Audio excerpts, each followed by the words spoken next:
Hey, I'm Alex. And I'm Brian. And we're here to talk to you about Project Adventure.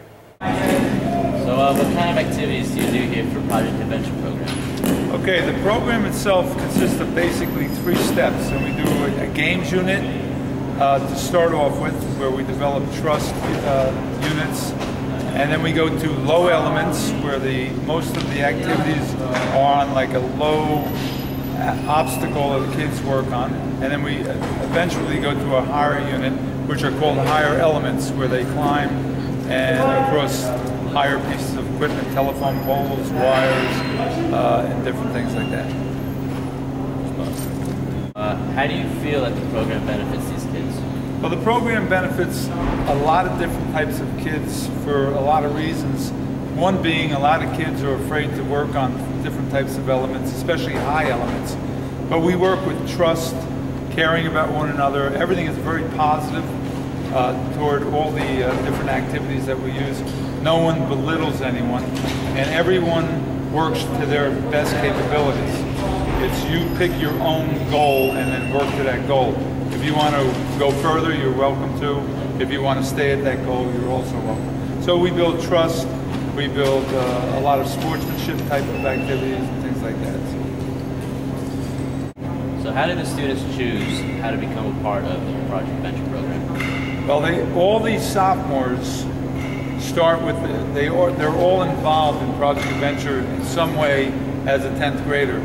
And then as 11th graders and 12th graders, the outside events are elected. They get to choose whether they'd like to be in these programs themselves.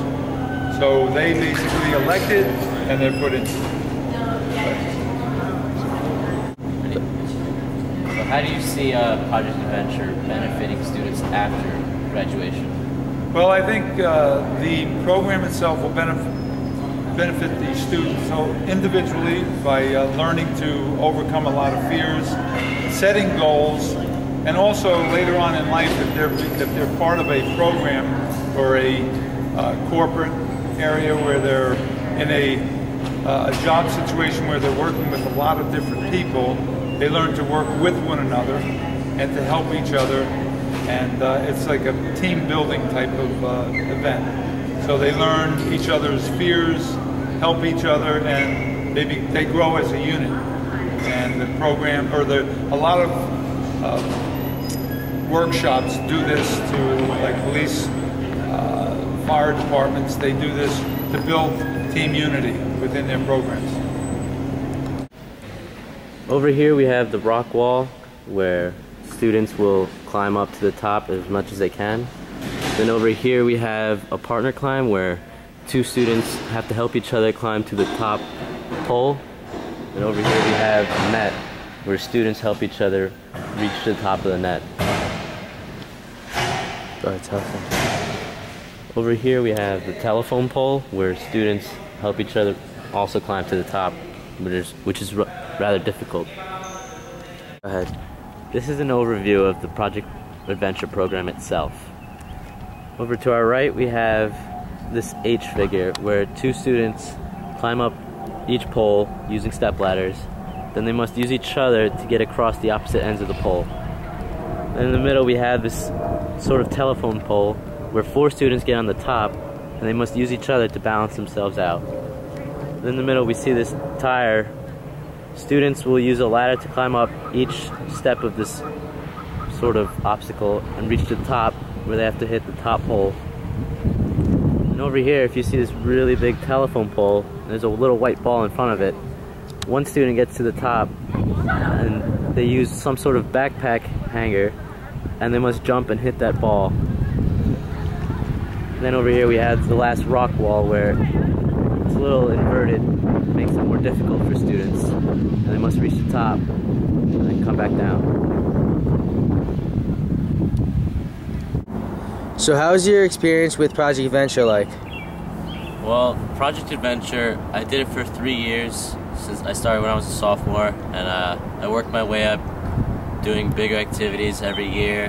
My senior year I was able to do the rock wall and other activities.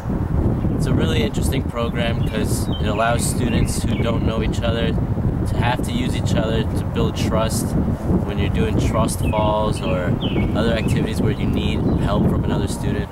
And it really shows you the true meaning of building relationships with anyone. So you think Project Adventure, all the exercises and situations you went through, has helped you in any real life situations? Actually, just recently, I pledged for a fraternity, Alpha Epsilon Pi, and with 4 of my other pledge brothers, we really had to get close in order for the process to go faster, and that's something that Project Adventure taught me, is how to really build trust with people you just meet. And for 56 days, I had to get to know these 4 other people that I've never met in my life before, and really get to know them in order to build a brotherhood friendship. And that's what Project Adventure really taught me how to do in real life. So would you recommend Project Adventure to everyone or just a specific group of people, maybe? Well, I think Project Adventure is for everyone, but it's also more about what you put into it.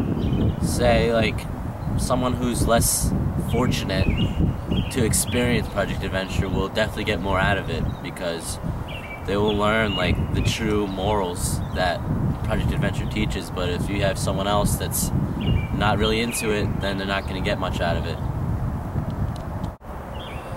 So if you had a chance to do something like Project Adventure in college, would you choose to do it if you could? Definitely. Like, we have a rock wall here at Ramapo College, but it does not teach you the same techniques that Project Adventure uses, and I think it would definitely help college students here, especially incoming freshmen, where they feel lost on the first few weeks of school and they need a friend, and that's what Project Adventure can give them.